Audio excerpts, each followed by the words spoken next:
Hello, hello, Wired fam. What's going on? Hope everybody's doing well this evening. Get that out of my ear. You guys are doing good. We are back for another Wired Live tonight. I hope you guys are ready to talk about some good stuff. We got some good stuff to talk about tonight. We are actually going to discuss a couple different things. We're going to discuss planer boards. We're going to discuss the East Tennessee Crappie Club tournament that just happened last week on Tellico Lake. Got to go fish in that event. It was a lot of fun. Had a blast. We'll talk about that a little bit tonight. Kind of, how that tournament set up and how fish were caught. It was a really, really, really cool tournament. And this time of year is really fun fishing this time of year. Okay. And a lot of different variables to consider when you're fishing for crappie this time of year. Okay. So we're going to talk about a couple of those. We're going to look at setup. Okay. We're going to take a look at some setup stuff. Kind of show you guys how I rigged up for that event, kind of how I fished that tournament, if you will, and how I was successful, okay, in that tournament. And a lot of cool stuff coming. Hope you guys are doing well. Don't forget, when you get on tonight, drop me a hello. Let me know where you're from. I always like to see where you guys are tuning in from. I always like to see how far out we're reaching, and just like to say hello back to you guys. So make sure you drop me a hello when you get on, as always, so I can say hello back. We're going to give everybody a few minutes. As a matter of fact, I'm going to run, I think, and grab me a drink because I didn't grab a drink before I came down. And give everybody a minute to get on. It looks like we jumped up to about 20. My phone always lags behind on me just a little bit. But I see about 20 on right now. What's going on, everybody? Make sure you tell me hello when you get on. Drop a hello, so I can say hello back to you guys. Let me grab a drink. I'll be right back with you.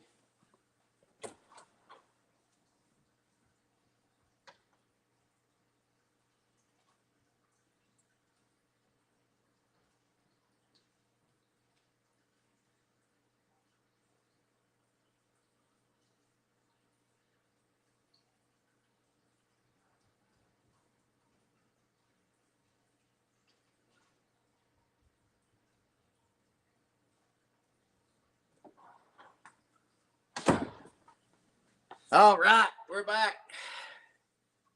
Sorry about that, guys. I forgot my soda. Can't be forgetting my sodas. My drink. I'll start coughing on you guys. Get dry throat, dry mouth or something. All right, let's see who all is on this evening. Let's see here. Who all do we have on this evening? Mr. Jimmy Pratt. What's going on, Jimmy? Todd Pell. Hello, hello. Lynn Hall. Hello from Knoxville. What's going on, Lynn? TNT Fishing. Hey, buddy. Terry from Morristown, Tennessee. What's going on, Terry? James Williams. Hello from Saudi Daisy. Joseph Thaxton from Macon. Hello, hello. Virgil. Hello. Mr. Paul Gwynn in the house. What's going on, Paul? Paul Kingma. Hello from Norris. What's going on? Randy from Jacksboro. Hello, hello. Tom A. from Pennsylvania. David Gwynn. Hello from Ringgold. What's going on? And Tim Ben from Iowa. What's going on, Tim? Chuck Matthews. Hello from Red Oak, Texas. What's going on, Chuck? So again, guys, now that we've got a few more on tonight, we are going to talk about several different things tonight. First and foremost, we're going to talk about these babies right here. Okay, you probably saw them on the photo there to start the show. So we're going to talk about these puppies right here. Why? Okay, everybody says, why do you need planer boards? Well, we're going to talk a little bit about why you need them, how they work, why they're so great. I'm going to give you guys a super, super, super sophisticated drawing tonight, okay? So you guys are going to get to see me draw. Trust me, I'm a lot better crappie fisherman than I am an artist. So, but you're still going to get to see me draw a little bit tonight. It's going to be a lot of fun. We got some really cool stuff going on. And I just want to talk about these puppies right here tonight because first and foremost, these things right here, guys, are incredibly efficient. Okay, so we're going to talk about why that is and how these things are, why and how these things work, how they're good, how they're not good. There's really not anything. Well, there's some things they're not good at, but for the most part, pretty dang good. So we're going to talk about planer boards. Why, when, and how. Okay, we're going to talk about those. I'm going to show you guys how I set those up right here. Okay, so we're going to set one up for you so that you can see that. And we're going to talk about East Tennessee Crappie Club. We're going to talk about the Telco tournament. Okay, part of the reason we're talking about planer boards is because that tournament and how I fished in that event. George Hamby, what's going on? What's going on? We got Eric from Iowa. Hello, hello. Eddie Toon, howdy from Middle Tennessee. Mr. Curtis Hobbs in the house, guys. Hey, Mr. Curtis. Since Mr. Curtis is in the house tonight, let's just ask Mr. Curtis if he knows what this right here is. Let's see. Get untangled here. Do, do, do, do, do, do, do. Hey, Mr. Curtis, does that right there look familiar? That right there look familiar, Mr. Curtis? Check that out right there, guys. That's a good old pony head. That's a good old 16th ounce pony head with a little light wire hook on it from Mr. Curtis Hobbs himself. So if you guys are looking for some good, nice pony heads, and I love the willow blade, that's where it's at right there with that little willow blade, guys. Mr. Curtis Hobbs can hook you up. Mr. Light Wire Hooks right there. That one looks familiar, doesn't it, Curtis? Fooled some good crappie at Blackshear yesterday. Carried a guest from West Virginia. Needless to say, learned a lot. That's awesome, man. Congratulations. Glad you caught some. Guys, I have fished Blackshear before. And Blackshear got some big crappie in it. I mean, some big crappie in it. But you got to know where to go. You got to know where to find them at. But it is a lot of fun. Blackshear is a lot of fun. John B., I want to try them on Lake Okeechobee. Just put blades on 120 tonight. There you go. Right now, guys, is time to get the bladed jig heads out, okay? If you fish with a bladed jig head or if you don't fish with a bladed jig head, now is the time to get the bladed jig heads out, okay? Get them out. Dust them off. Get them in the lake. Right now is the time, okay? The spawn's getting ready to kick off. Right now is the time to get them in the water, okay? Let's see. What else are we doing? What are we doing tonight? All right, so let's talk about East Tennessee Crappie Club tournament first. So East Tennessee Crappie Club, Telco Lake. All right, we had 25 boats. It was a great event. Went out of Clear Creek boat ramp, and people fished all over the lake. I mean, there was guys fishing in Clear Creek. There was guys fishing in Fort Creek. There's guys fishing in Notchie Creek. There's guys fishing in 4 Mile Creek. There was guys fishing in, Back Creek, Baker's Creek, Lauderdale. I mean, there was people everywhere fishing that lake. It was a great tournament. I think everybody weighed fish. I don't think maybe there was one team that didn't weigh fish, possibly. But other than that, everybody weighed fish. It was a good tournament, a lot of fish caught. Now, we did not win the tournament, okay, but we finished second. I had 9.01 pounds, and the winners had 9.03. So 2/100ths of a pound is what I got beat by on Saturday, which I would rather get beat by 10 pounds than get beat by 2/100ths of a pound. So, but a good friend of mine actually won the event, and he's great angler. Can't take anything away from him, and he knows Telco probably. Now, we go to Cherokee, I'm gonna be able to get him up there. There's no doubt. But no, he knows Telco really well. He's a good fisherman. So, congratulations to the winners. A little heart broke that we finished second, but that's okay. Hey, second's better than 32nd. Or 22nd, right? So, finished second on Telco. But what I did on Telco, guys, the water temps are starting to rise. Okay, so there was a warm week the week before. We had a full moon 2 weeks before. What I want you guys to know, or what I want to talk about, is a couple different things. So this spring bite, okay, the spring bite. Each full moon, there's going to be fish that move up. There's going to be fish because fish will spawn relative to a full moon, just like women have babies on full moons and da-da-da-da-da. Okay? I'm a big believer in moon phase. I love full moons. It pushes fish up shallow. Okay? And there's going to be a wave of crappie. Crappie do not all spawn at the same time. Okay? They spawn in stages. All right? So, With that said, you're going to get a wave that moves up, okay? Then that wave will move back. You'll get another wave that moves up, another wave that moves back, another wave that moves up. And it's going to be consistently fish moving in and out through the spring, okay? And with that said, those fish, okay, are going to relate to those full moons. So each full moon, you're going to get those fish that move up, move back, move up, move back. All right? Now, what we had here in East Tennessee prior to the Telco tournament was we had the week before the tournament, okay, we had very warm weather. Water temps got up there 58, 57, got on up there. Black crappie spawn at 62. Okay, they're going to start their spawn at 62. Their full-blown spawn, 64, 62.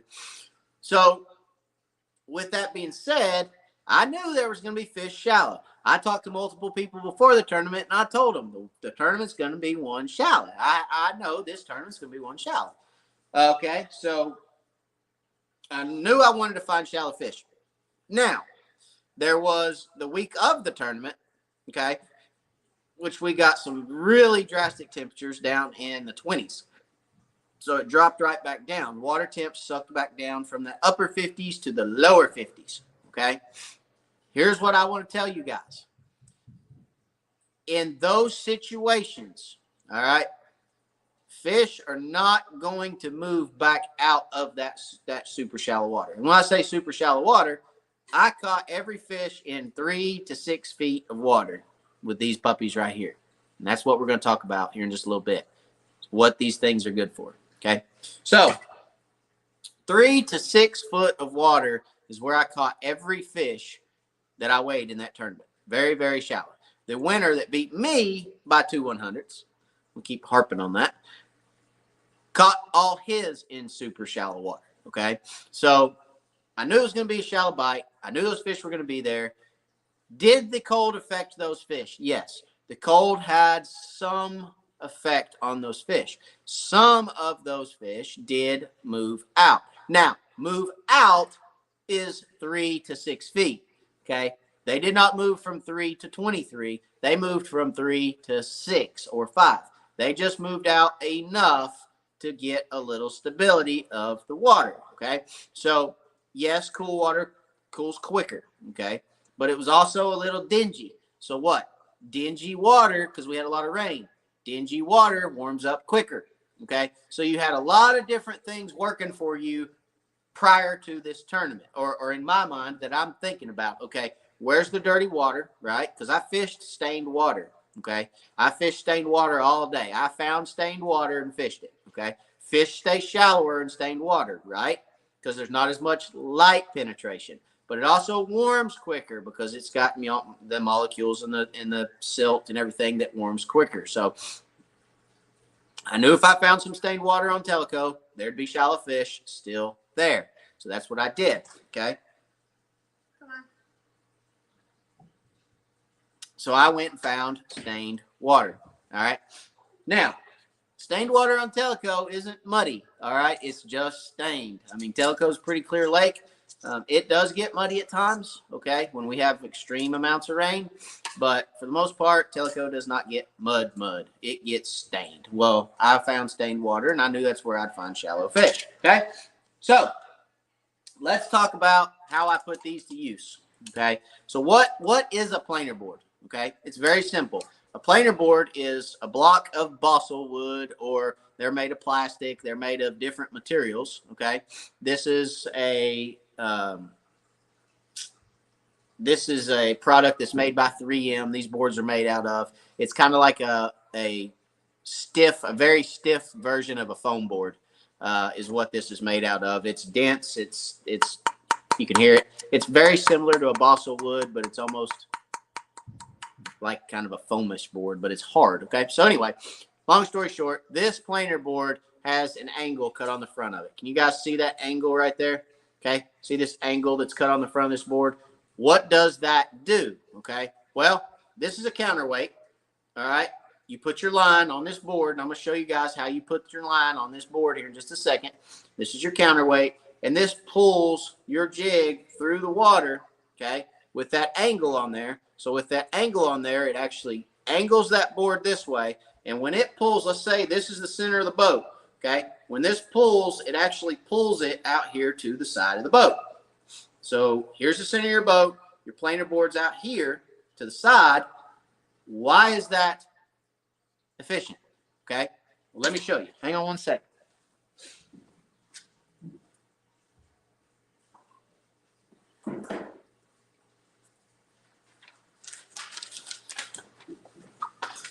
So, okay, if you can imagine, you've got an orange board and you've got a green board, okay? If you guys can tell, those are offset one another, or they're opposite of one another, okay? This one comes this way. The angle is cut. The angle on the green board is cut this way. The angle on the orange board is cut this way, okay? So they're opposite one another. So one of them pulls out this side. The other one pulls out this side of the boat, okay? So you can run these, and I run 6 boards. I run 3 out each side, and then I run floats straight out the back. I run 2 floats, okay? Now, what this does and why this is so good, okay, just one second. Let me get you a little illustration right here.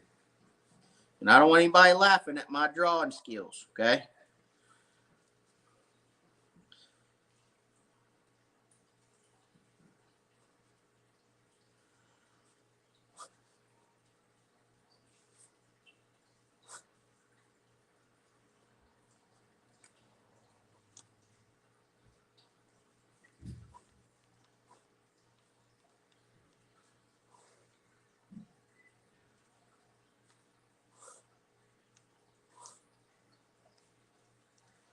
All right, so there you go. That's the best I can draw you. So right there's your boat, okay? You've got 3 boards. You got board 1, okay, board 2, and board 3.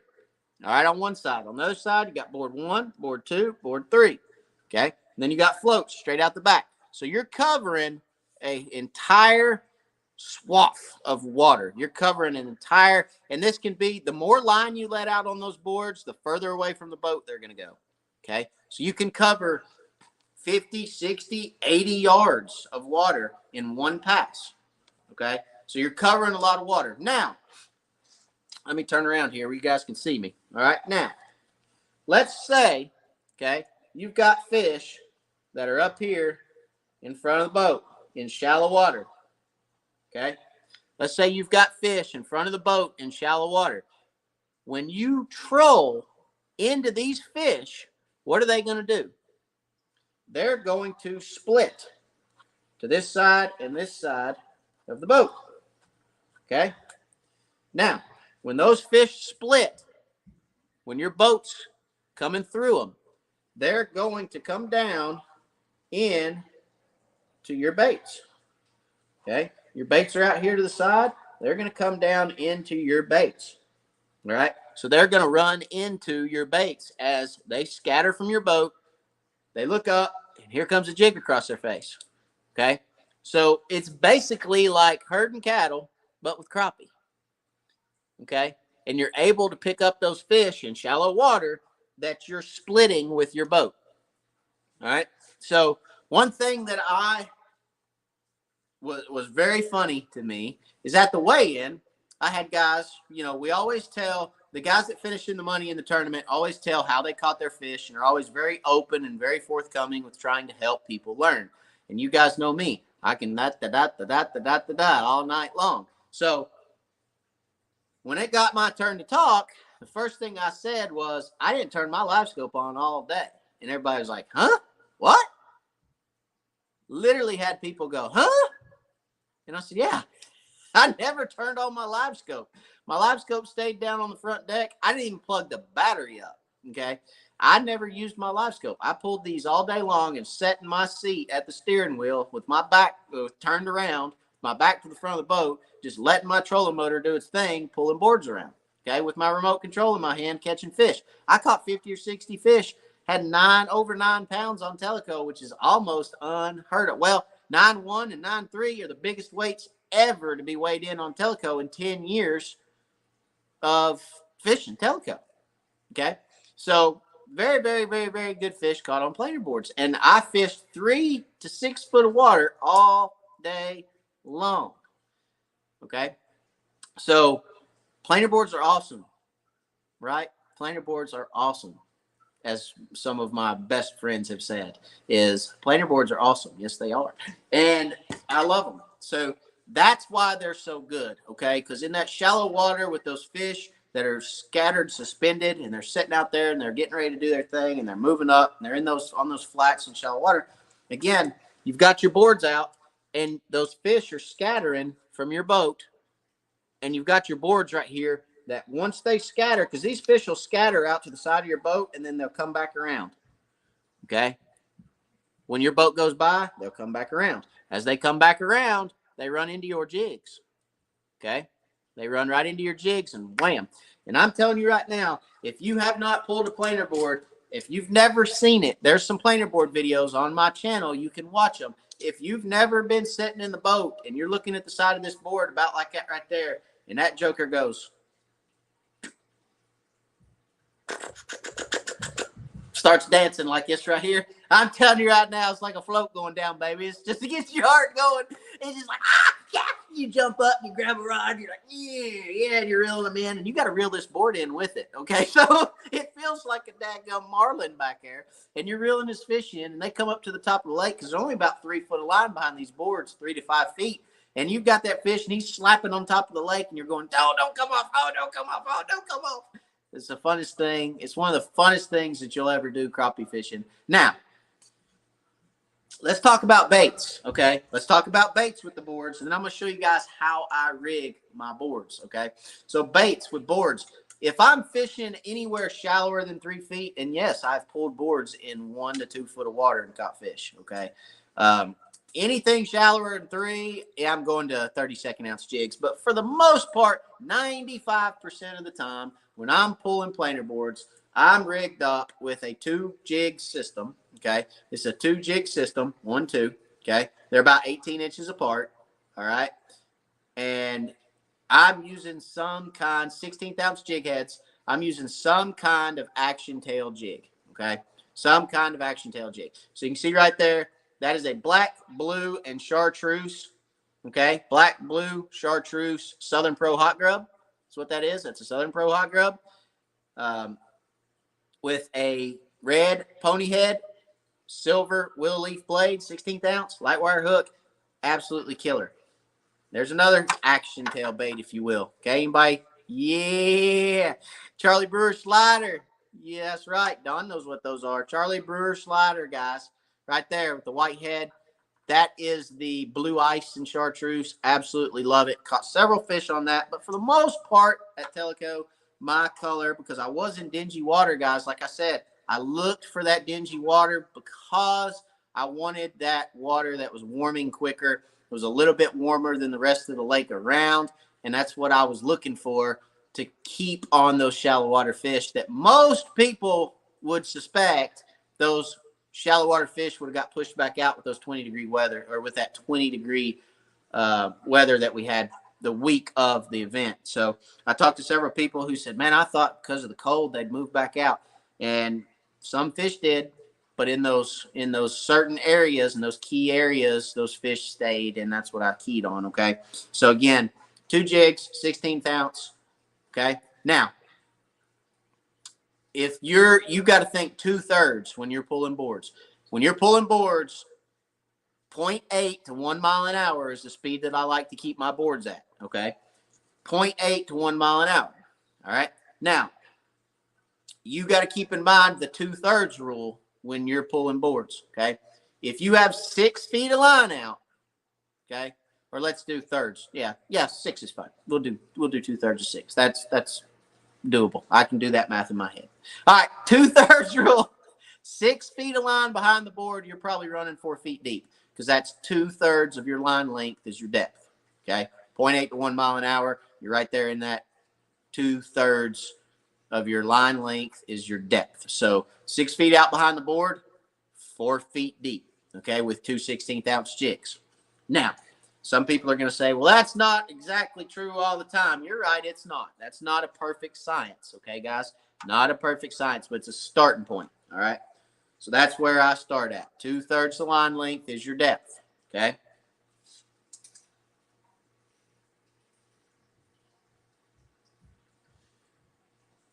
Double jig setup. Yeah, sure. I'd love to show a double jig setup. Let me bite these off. Hang on. Ow. I just stuck it in my leg. All right. Let me get these off. Well, I'll tell you what. I gotta use my teeth.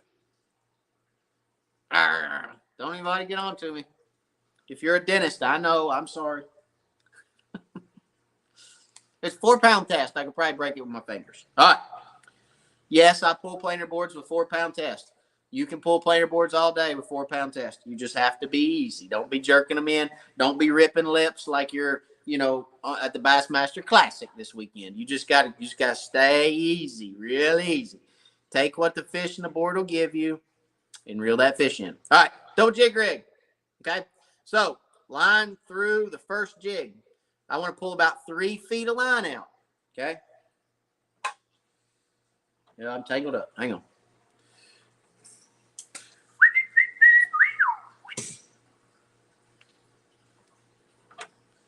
Yep. All right, pull about 3 feet of line out. Okay.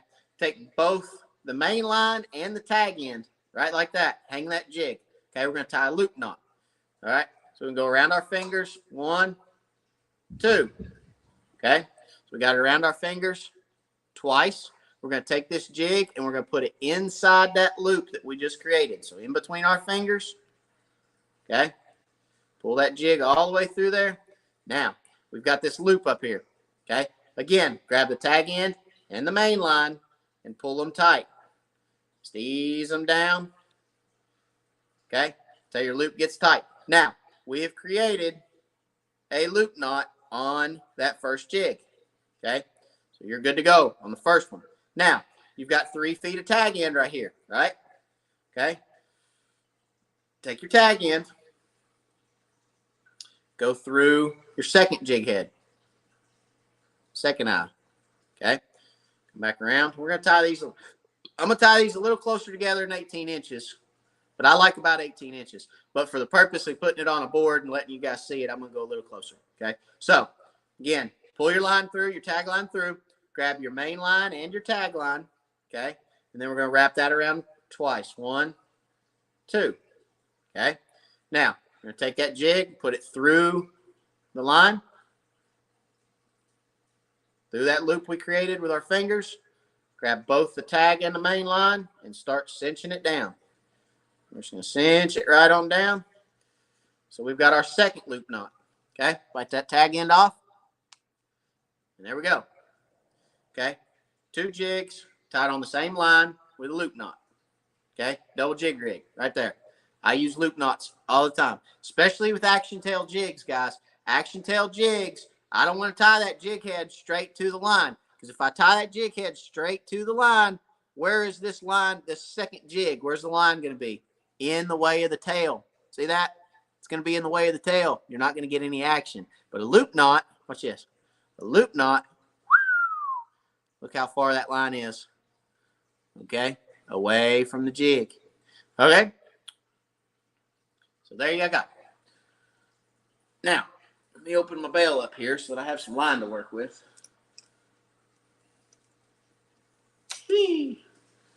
All right. So, planer board.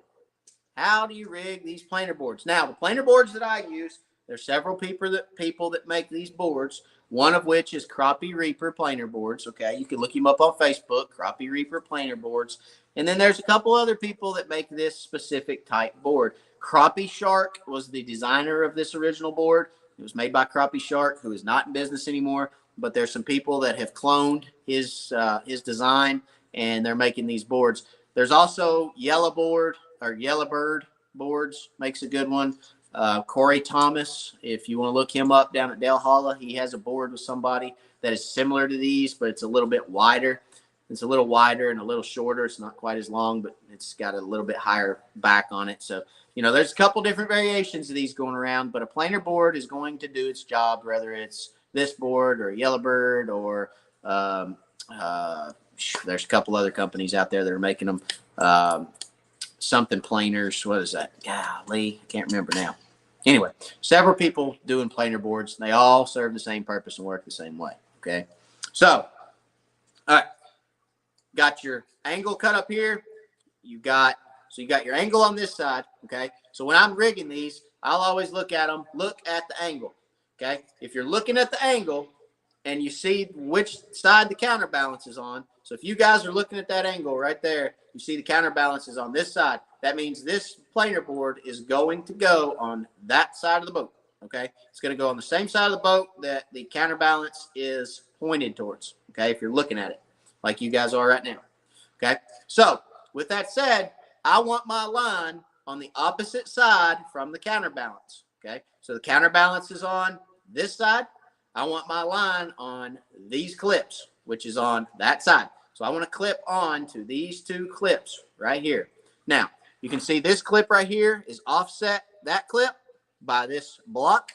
Reason being is so that when that line gets on there and it gets tight, it pulls it like that, okay, which makes it go out. All right. Very sophisticated stuff right here. Very sophisticated. All right. So line opposite of the counterbalance. Line goes on this side.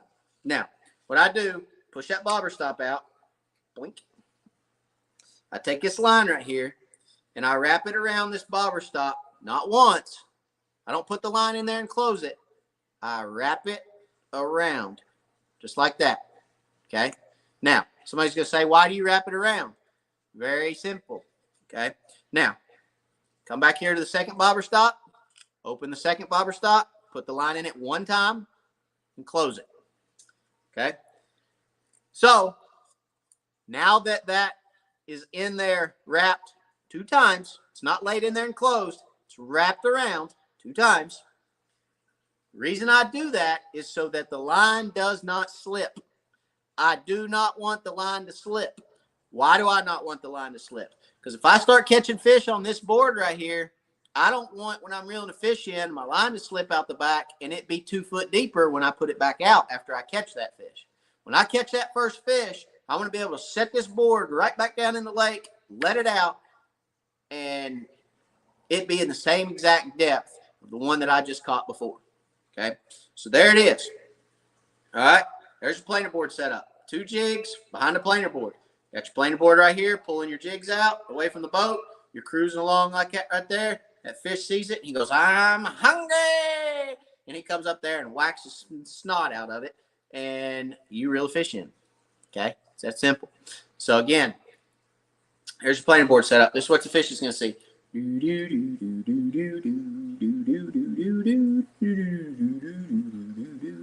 Whee!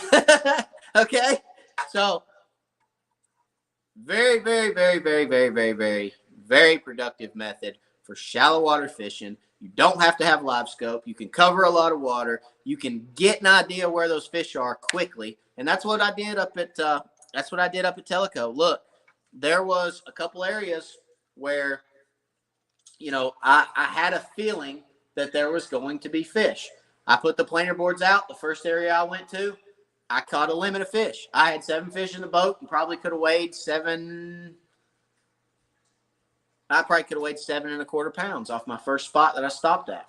I had those fish very early. And then after that, I thought, okay, I'm going to move to another spot. I had another spot in my mind I wanted to go to. I went to that spot. I put the planer boards down. Actually, I went to my second spot and I threw the floats out first, straight out the back. I threw 1 float out. I picked up a rod. I went to throw another float out. And when I was getting ready to cast the other rod, that first float went boom. Fish on, fish on. So I dropped that float in the boat and I reeled it in. Now, it wasn't but about that long, but it was that quick. I had fish, okay? 3 feet of water. I had a fish on. Boom. And I thought, here we go. Put the next one out, got that one back out, got 2 planer boards out, another one went down. Reeled it in, turned around, another one was down. And then it was on. I mean, I'm catching fish. Actually, I was catching fish to the tune of, there was another boat sitting back there fishing in that same area, said, what are you using? He said, Jesus. He said, please help me. What color are you using? What? Something ain't right. You're doing something different. Well, it was just because I had the right bait, the right depth, the right speed, and I was going. I was on them. I was there. I found that wad of fish. So every time I would turn around, I'd go back through that area. I'd catch fish. I'd turn around and go back. There was a little creek channel that ran through. I was crossing that creek channel. Okay. Every time I crossed that creek channel, I would catch fish. Okay. Now, when I say crossing the creek channel, it would go from 3 feet to 5 feet. It was 2 foot variation in depth, 3 feet to 5 feet. So again, those fish that were up there in 2-3 foot of water, they pulled out, but they just pulled right out to that little 5 foot depression in the creek channel. It wasn't even a creek channel, it was a depression. But they'd pull right back out to that little 5 foot depression and they'd sit there. Okay. Fish aren't always going to move great distances, guys.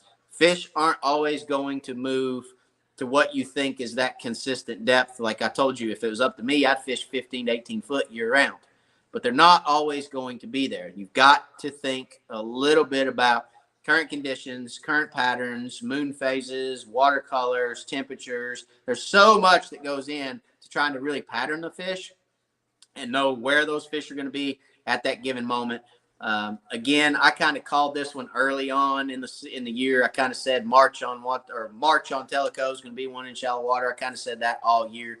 But there were some curveballs that got thrown into that or got dealt into that hand, which I think maybe threw a couple people off, not really threw them off because everybody caught fish, but those larger, bigger females, okay, were what you needed. What, myself and the first place finisher went out and caught. So again, a lot of fun, blast, great way to catch fish with a planer board. You can really cover a ton. I mean, you can cover a metric crap ton of water pulling fish or pulling boards to catch fish just like this. Always, I use a action tail jig. Okay, some kind of curly tail, a Southern Pro hot grub, a crappie, a slab curly from Crappie Magnet. Black and chartreuse was one of my best colors Saturday. A black and chartreuse slab curly. A Charlie Brewer slider, just some kind of action tail jig, guys, that throws a lot of flash and a lot of action is going to get those fish to bite in the spring in shallow water, okay?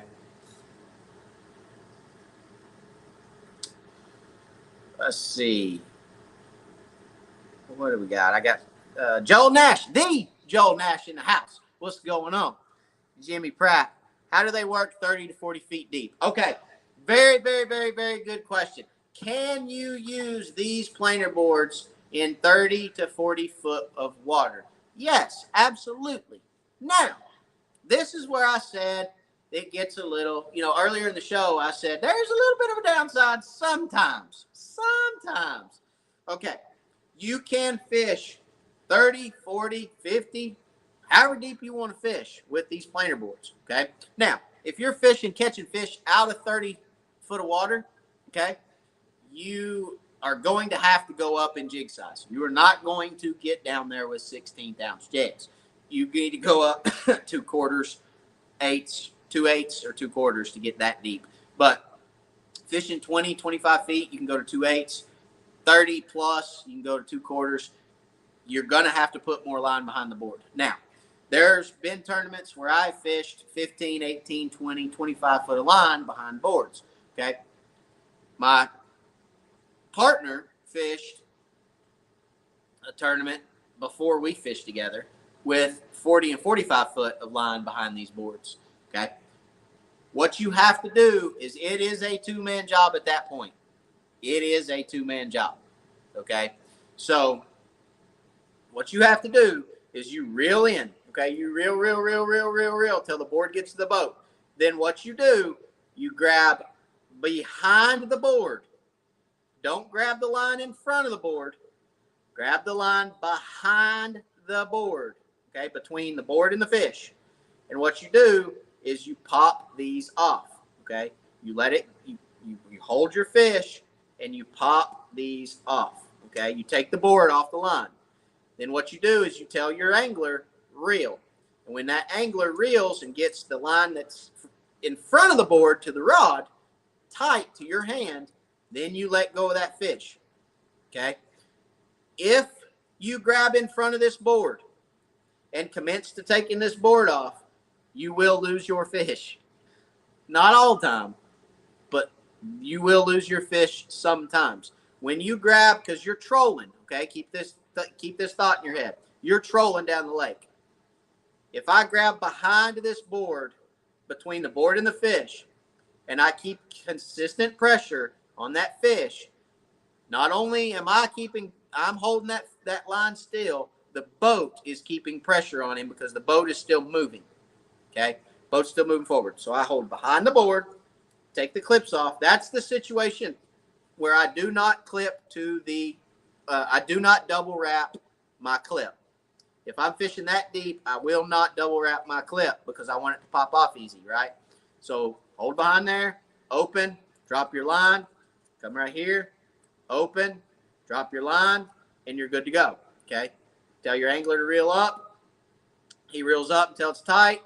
You let go of the fish, and he reels it the rest of the way in, okay? So little cantankerous, but can be done, okay? Definitely can be done. Has been done many, many, many, many, many times, okay? So that's how you fish deeper than your rod length. I mean, if you're fishing with a 10-foot rod and you're fishing, with 10 foot of line behind the board, fishing about 7-8 foot deep, you have to pick your rod straight up in the air and lift it way on up to swing that fish in the boat with that planer board on it. But if you're fishing any deeper than that, you just about have to take the board off. Unless you've got an 18 to a 20 foot boat, then you can just take the rod. One guy can walk up to the front of the boat and hold the rod up in the air, and the other guy can net it at the back of the boat. You can do that too. Steven, what's going on? Todd Pell, what size line do you use pulling boards? I use 4-pound test or 6-pound test. That's all I use, 4 or 6. If I'm fishing a lake like Watts Bar that's got big fish in it, I'll go to 6. If I'm fishing Tellico that, pound and a half is big for Tellico, I'll stay to 4 pounds.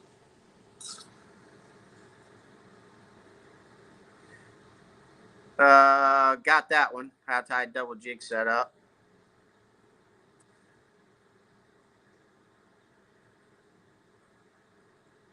Purpose of a planer board. Purpose of a planer board, again, is to get your baits away from the boat so that in shallow water you can catch those fish. These are your boards. Get your boards away from the boat so that these fish that are up here, when they split and come over here to the side, you're catching those fish that are splitting away from your boat as you're traveling in shallow water. Okay? Yes, I'm an artist. All right. Thank you for this demonstration on top knot. I was overthinking that top loop knot. You're welcome. I missed the brand of planer boards you were showing. Please repeat it. By the way, great video. Thank you. These are Crappie Reapers. So Crappie Reaper planer boards. You can look them up on Facebook. Crappie Reaper planer boards is what those are.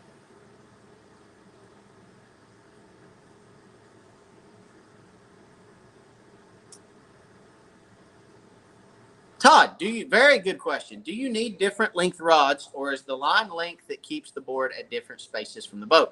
Very good question. You actually don't need different length rods. You can do this with all the same length rods because, yes, Todd, very good question. Your line length depicts, okay, your line length right here from the boat to your board depicts how far, or dictates, excuse me, how far your planer board is from the boat. So you can use all the same length rods and you just let line out on each rod further so that you can get it further away from the boat and space your jigs. So you don't have to have different length rods. I use different length rods because that's my trolling setup is 2 12s, 2 10s, 2 8s, and 2 6s. So yes, I use different length rods, but no, you don't have to. You can use all the same rods if that's what you got.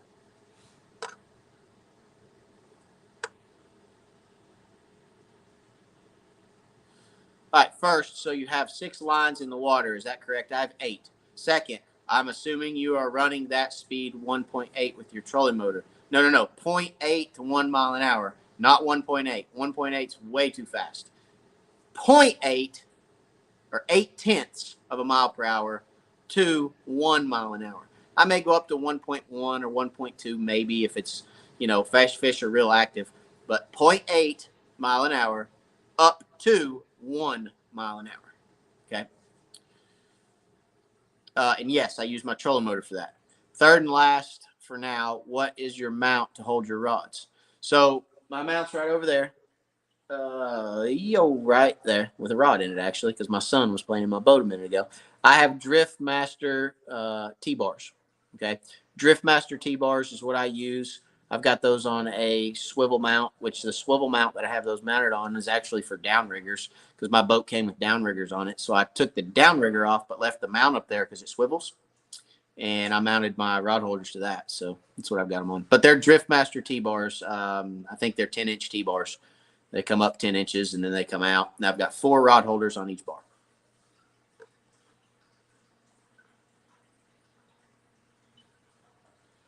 What up, Chris? Welcome, buddy.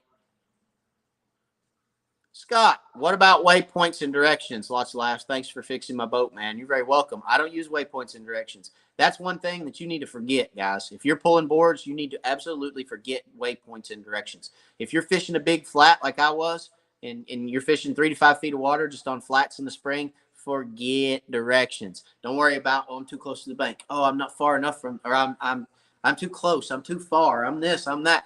Every single ounce of water. Cover it all. Back, forth, around, sideways, slantways, this way, that way. Make turns. Don't go straight. Zigzag. Do it all. Every single fish wants the bait different. They don't all want it going. Some fish want it going.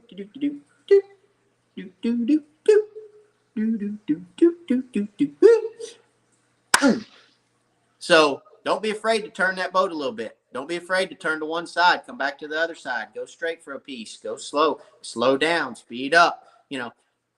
Don't be afraid to change it. You don't have to just put it in cruise and go. Okay. You can go around, turn left, right, spin around, go this way, go that way. Hit every ounce of water that you can. There is no waypoints or directions. Okay. Not pulling boards. Same as long lining. Now, long lining, sometimes you want to stay in those creek channels. Pulling boards on shallow water days, man, golly bum. It's endless everywhere and anywhere. Okay.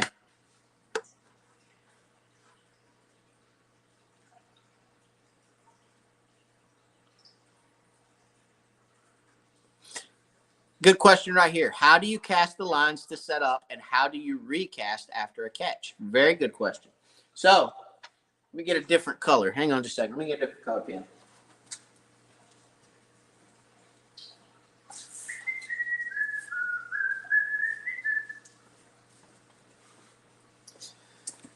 All right, Larry.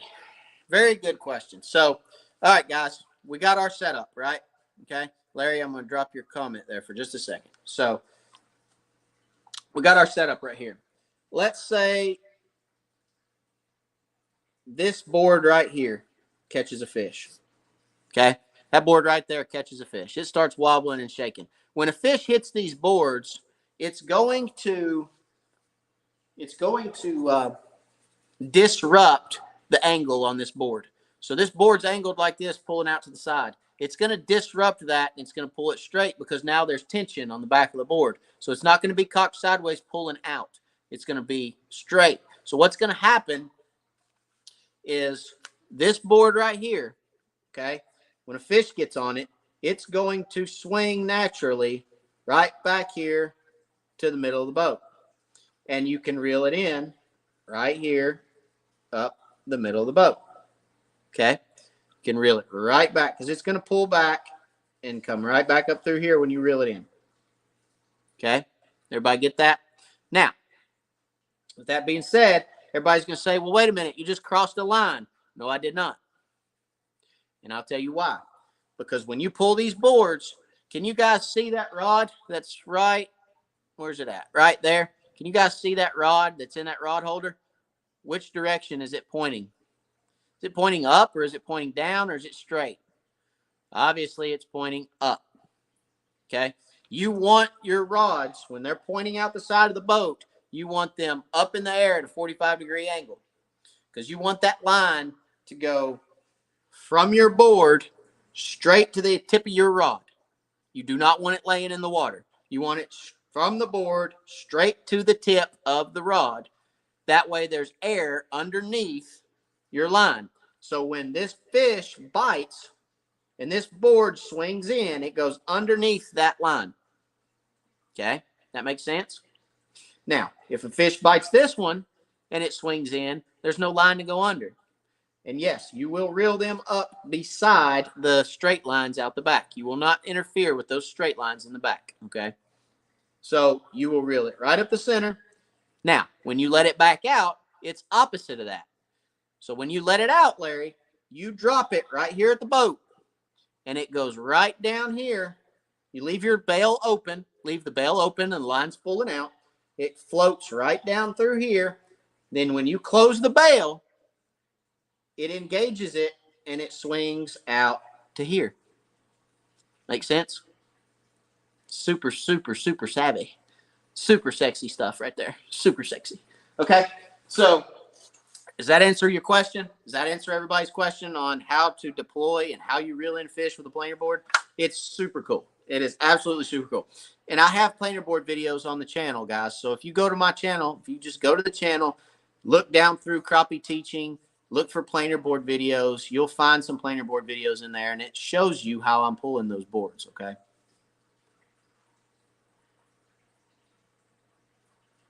Chuck Matthews, do you have lines running behind the floats you are dragging? Huh? Do you have lines running behind the floats you are dragging? Lines running this about. Huh? Chuck, I'm confused. You got me confused, Chuck. All right. So I do run 2 floats. I run 2 floats straight out the back right here. Okay. 2 floats straight out the back. So I have 6 boards, 3 on each side, and then 2 floats straight out the back right there, if that's what you're asking. Whoop, whoop, whoop, whoop.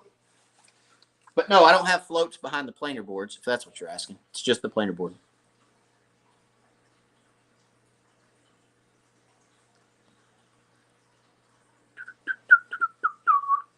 All right, guys, we're to the end of the comments. I'm going to give you guys one more second to ask any questions. If you have any more comments, leave them down there in the comment section. Please, please, please. That's pretty much it for planer boards, guys. It's very simple. It's not, don't overthink it. You know, they're great, great, great tools to pull boards or to pull jigs, excuse me, in shallow water when the crappie are up spawning. It's just an absolute blast. Anybody that has not been needs to go. If anybody's interested in going and pulling planer boards, if they want to go on a planer board trip, you need to book with Wired Crappie Guide Service, Wired for Crappie Guide Service with me. Now you need to hook up with me. You need to get with me now, because boards are shallow water boards are seasonal. Obviously, it's springtime, right? Now you can pull them in the winter too, some too, because those fish will move up in the winter. You guys know this. Late fall, early winter, fish will move up in the shallow. But if you want to go planer board fishing and try it, right now is the time to call and get booked. It is an absolute blast. It's a lot of fun. You guys will enjoy it. So if you want to go on a planer board trip, hit me up. You can find me at wiredforcrappie.com. You can find me on Facebook. You can find me on YouTube. You can find me a lot of different places. But Facebook is Wired for Crappie is where to locate me easiest. Send me a message, and we'll get hooked up. Okay. Let's see right here. Larry, very clever. My PC broke, or no super chat icon. Oh, there's no super chat icon? Does anybody else not have their super chat icon? Maybe I need to update my account or something. I hope you guys have a super chat icon. Does anybody else have a super chat icon or no? Maybe it's mine. That's okay, Larry. No worry. No worries. I appreciate you anyway, brother. This has been an awesome live for me. I've been intimidated about trying this. Thank you for all your help. Absolutely, George. No problem, buddy. Thank you for letting me know. I'm glad. anytime I hear that we've helped, that's all that matters. I mean, that's what we're here for, right? Let's see here. So he never gets tangled. Very rarely, actually. Very rarely will you ever get tangled pulling planer boards. Um, if you catch, if you're by yourself and all three boards on one side go down at the same time, which happens, trust me, then you can end up with some tangles because all three boards come right back to the same spot at the back of the boat. So you're reeling one in and the other two get right there together. Sometimes you can get tangled that way, but it's very rare, Stephen, very rare that you ever get tangled pulling planer boards. Yeah, very rare. I actually was asking if you have jigs running behind the floats directly behind the boat. Yes, absolutely. Same jigs that I run behind planer boards. It's the exact same setup. It's just a well, let me grab one.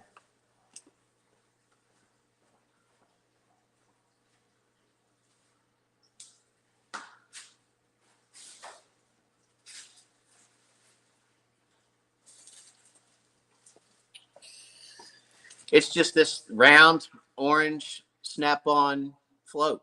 That's a staple in the crappie industry for 5,000 years or however long it's been. Just a regular old orange snap-on float, and I buy them from Grizzly Jig in a 50 pack.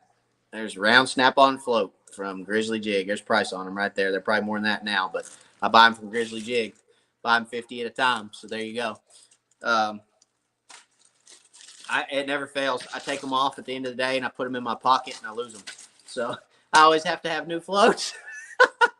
So I just said, heck with it. Bought a 50 pack.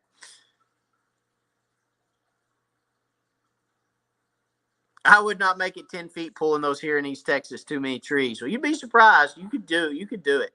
We need to come down there and do that.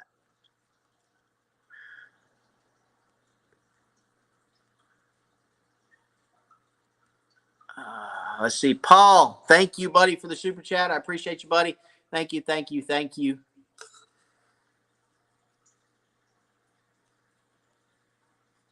Tress Beasley, what kind of floats we pull? Yeah, so that's it right there. It's from Grizzly Jig right there. There's the part number right there. SS125R round snap on float. Buy them in a 50 pack for $17.99. Okay, that's the floats that I pull.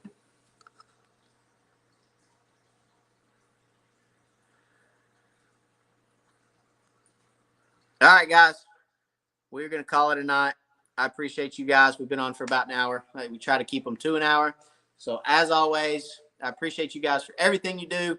If you're looking for a planer board trip, hit me up. Would love to go on one. It's one of probably actually the favorite way for me to fish. I mean, I have a lot of favorite ways. I do it all, really, but it really is. I mean, it's a lot of fun.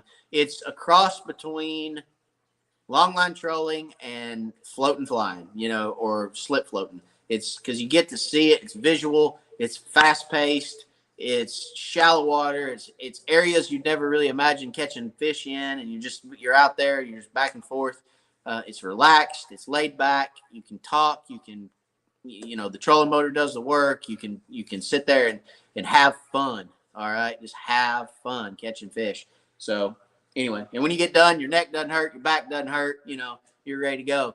George Hamby, thank you for the super sticker, buddy. I appreciate you very much. Thank you, thank you, thank you, George. It's a blessing to me. It's a blessing to this channel. Helps keep me on the water, making great content for you guys. Keeps me going, doing all these great things for you all. And George, if you have any problems with your planer board setup, or when you get your boards in, if you need anything, holler at me. You got my number. I appreciate you very much. Hit me up on Facebook or whatnot. But if there's anything I can help you with, you let me know. And you're gonna have a lot of fun, George. Loudon is a great place to pull boards. I've pulled boards on Loudon many a times. But the shallow bays, the flats, Tellico, you can just wear them out. Chickamauga is a great place to pull boards. In the flats in Chickamauga and up in the rivers. Any of the flats on Chick are a really good place to pull boards. So anyway, thank you very much, George. Appreciate you guys. As always, God bless, and we will catch you guys next week, same time, same place, right here, Wednesday night, 9 o'clock. And watch out for the videos and the shorts dropping, guys. I appreciate you, and we'll see you on the next one.